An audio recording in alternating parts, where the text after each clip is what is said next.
know what I mean? Who you like, your personal. Well, certain fighters, I'm going to say Roberto Duran is one fighter.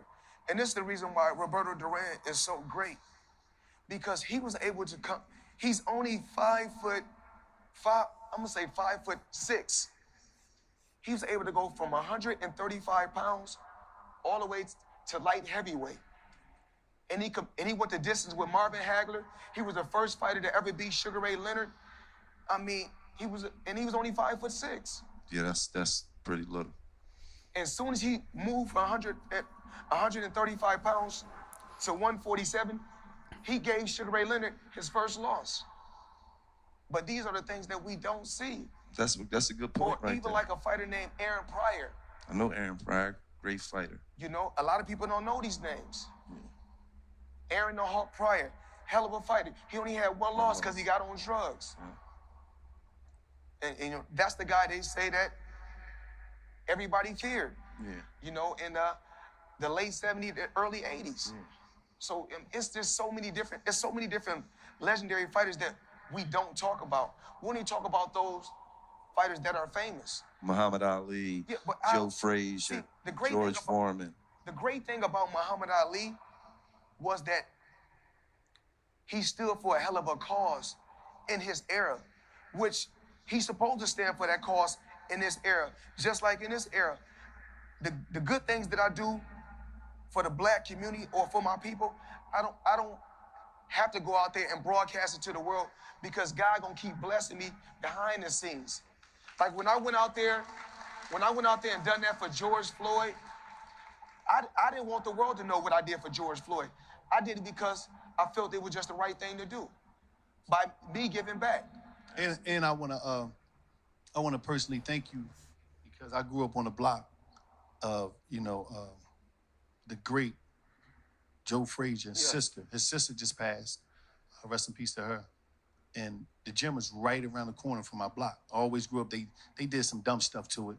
Did whatever, it's like a furniture store, whatever. But I grew up there, and you paid for Joe Frazier's funeral. Yes. You know, a lot of people don't know that. But I don't. Yeah, no, that's good, though. I'm just saying personally, thank you, you know what I mean? Because that's my neighborhood.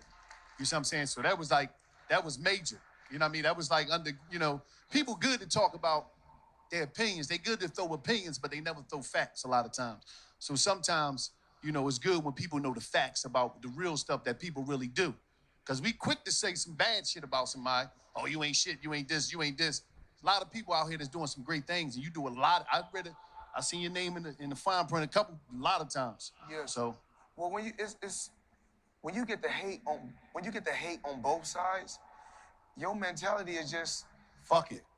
Fuck what they think. My mentality, that's how, because I get, it's crazy that I'm more like, you would want to be, at first I was like, you want to be loved by your people, but when you're getting hate from your people and you're getting hate from the other side, you're just like, yo, you feel like it's every man for himself. I just feel like, fuck it. And when did you get to that point? How old was you? When you realized that, how old was you?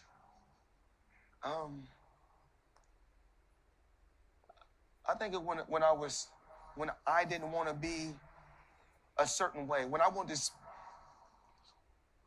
to voice my opinion. Yeah. I wanted to be who I wanted to be. I wanted to be like, I'm the best and nobody can beat me. But they wanted me to get my check and, oh, yes, sir. Shut up. You. I didn't want to do that. Yeah. It's just like the NBA. I like the NBA, but there's certain things that I don't like about the NBA.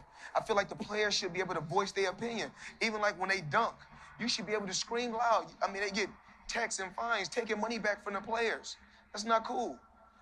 And I don't never want to speak bad about the NBA because I love the NBA. I may want to buy an NBA team, so I definitely don't want to talk bad about the NBA, but I feel like players should be able to be themselves and voice their opinion. Yeah. Would you ever let your kids get into boxing? My kids, my two if they grew up and they like, no, this is what I want to do. My two boys, they like to smoke weed, so I know they ain't gonna box. So I don't. That's what they like then. That's what they like. They grown. Absolutely.